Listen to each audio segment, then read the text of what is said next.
नमस्कार टीवी 9 राजस्थान में आप सभी का स्वागत है। और देखिए, इस वीडियो में हम चर्चा करेंगे भजनलाल सरकार के कैबिनेट ने एक बड़ा फैसला लिया है और वो क्या फैसला लिया है और उसका क्या असर आने वाले दिनों में देखने को मिल सकता है और ये फैसला कब लागू होगा, ये सब आपको इसी वीडियो में बताएंगे। देखिए, फैसला जो भजनलाल शर्मा सरकार की कैबिनेट ने लिया है वो लिया है एक धर्म के लोगों के पलायन को रोकने के लिए। और इसमें कैबिनेट मीटिंग में सरकार ने डिस्टर्ब एरिया एक्ट को मंजूरी भी दे दी है, जिसके बाद कैबिनेट मंत्री जो कानून मंत्री है राजस्थान के जोगाराम पटेल, उनका भी बयान सामने आया है और उन्होंने कहा कि ये विधेयक आगामी विधानसभा सत्र में रखा जाएगा। आगामी विधानसभा सत्र यानी कि जो कि अब फरवरी में ही आने वाला है, तो ज़्यादा दूर नहीं है। इसी के लिए भजनलाल शर्मा सरकार की कैबिनेट की मीटिंग हुई और उसमें ये बड़ा फैसला लिया गया। अब इस कानून में क्या है और ये इसकी चर्चा इतनी ज़्यादा अचानक ही राजस्थान में क्यों होने लगी और क्या ज़रूरत आन पड़ी इस कानून को राजस्थान में लाने की, क्योंकि इससे पहले अगर बात करें पूरे देश में सिर्फ एक राज्य ऐसा है जिसमें ये कानून अभी लागू है और वो है गुजरात। गुजरात के बाद राजस्थान दूसरा ऐसा प्रदेश होगा जहां ये कानून लागू किया जाएगा। इस कानून के तहत क्या क्या चीज़ें होंगी, किस तरह ये किसी एक समाज को या समुदाय को निशाना बनाया जा रहा है या फिर अपनी छवि को मजबूत किया जा रहा है, इस पर पुष्कर सर से चर्चा करेंगे। तो सर देखिए, इस कानून के बारे में क्या कुछ है इस कानून में और इसका क्या आगामी प्रभाव राजस्थान की सियासत में देखने को मिल सकता है और क्या विपक्ष इसका भी विरोध करने के लिए सामने आएगा या इसको समर्थन दे देगा? देखिए, ये इस तरीके का कानून गुजरात में था कि जहाँ पे अल्पसंख्यक क्षेत्र को वो डिस्टर्ब एरिया घोषित करेगी सरकार, उसने पैमाने लाए हैं। जैसा आपने बताया कि आगामी विधानसभा सत्र में आएगा ये कानून। देखिए, कानून को पास होने में तो अभी कोई नहीं रोकेगा जी। उनके पास नंबर है, पास हो जाएगा। केंद्र में सरकार है, गवर्नर बैठा है, पास हो जाएगा, उसमें दिक्कत नहीं। दिक्कत कहाँ है? मंशा पर विपक्ष सवाल उठाएगा। आज तो पास हुआ है जी, और जब विधानसभा में इस पे चर्चा होगी, जब कानून बनेगा, तब इस पे कई लोग, ये एक तरीके से एकाधिकार करना चाह रही है सरकार जी, वो कह रही है कि उससे जहाँ से मैं डेमोग्राफी, उसने नाम नहीं लिया, समुदाय विशेष कर करके पूरी बात जोगाराम पटेल जी कह गए। जी, कहना क्या चाह रहे थे आप भी समझ रहे हैं। बिल्कुल। भाई, सबसे पहला डर किसको होता है? जो संख्या में कम होगा। जी,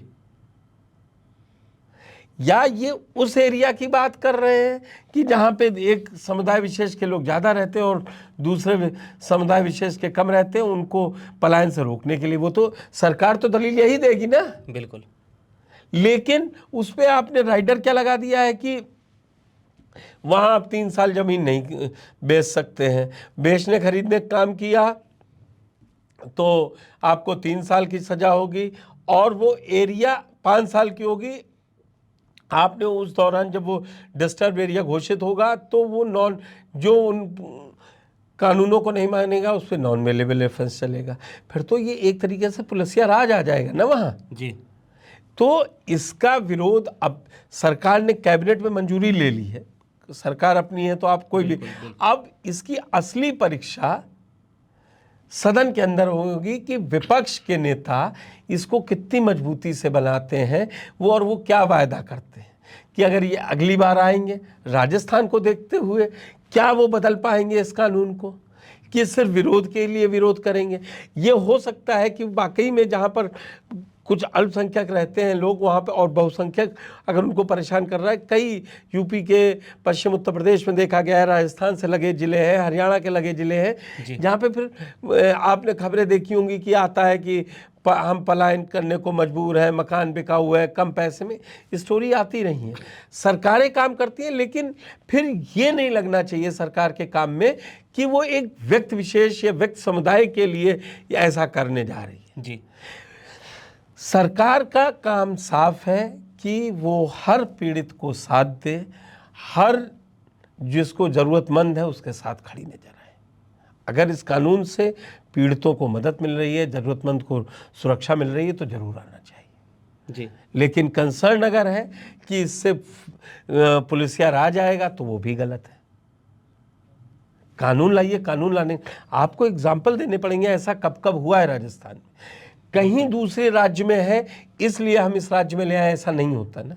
जी वो स्टेट वहाँ की पब्लिक के वेलफेयर स्टेट के लिए काम करती है, ये आना चाहिए। ऐसा हो सकता है कि उस वहाँ पर ये ज़्यादा है, इस इलाके में एक समुदाय ज़्यादा है, वो दूसरे समुदाय को भगा देगा, इसलिए ले आना ज़रूरी है। तो उसके कोई एक केस स्टडी होगी, मुझे लगता है जैसे ही आएगा ये कोर्ट में भी चैलेंज हो जाएगा। जी, लेकिन क्या सर इसके बाद बीजेपी और ज़्यादा मजबूत हो सकती है? क्योंकि जहाँ नहीं तो विचारधारा की वोटिंग और विचार, अब देखिए जो जिस पार्टी का रहेगा, जिस विचारधारा का रहेगा वो उसके साथ जाएगा। लेकिन सरकार जब चुनी जाती है, जब चुनाव होता है, तो आदमी के दिमाग में हिंदुस्तान में कहने को रोटी कपड़ा और मकान सोच के अगर वोट दे, अगर वो स्कूल अस्पताल और रोजगार के नाम पर दे, तो पूरा चुनाव नज़र अलग आएगा, चाहे वो किसी राज्य का हो या जब पूरे देश में होता है। हकीकत में वोट कहते हैं कि जाति में बंटना नहीं है, लेकिन हर पार्टी जाति के नाम का कॉलम अलग से बनाकर पूछती है कि इसके वोटर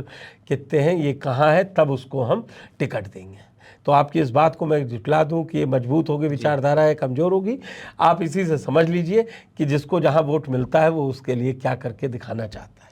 बिल्कुल। तो देखिए अब इसका क्या, अभी फ़िलहाल विपक्षी कोई प्रतिक्रिया सामने नहीं आई है। कानून मंत्री का बयान सामने आया और उन्होंने ये सब बातें बताई है। और अब देखिए आगामी विधानसभा सत्र में इसे पटल पर रखा भी जाएगा और बहुत आसानी से ये कानून बन भी जाएगा। इतनी बड़ी मुश्किल अड़चनें कोई बीजेपी सरकार के रास्ते में नहीं आने वाली है। लेकिन उसके बाद विपक्ष क्या करेगा? जिस तरह सरकार सर ने भी कहा कि ये कोर्ट में भी चैलेंज कर दिया जा सकता है, ऐसी भी संभावनाएं। देखिए संभावनाएं राजनीति में हमेशा होती है और इससे इनको कोई नकार नहीं सकता। अब क्या होगा सब आपको TV9 राजस्थान पर बताते रहेंगे। फिलहाल इस चर्चा में इतना ही। शुक्रिया।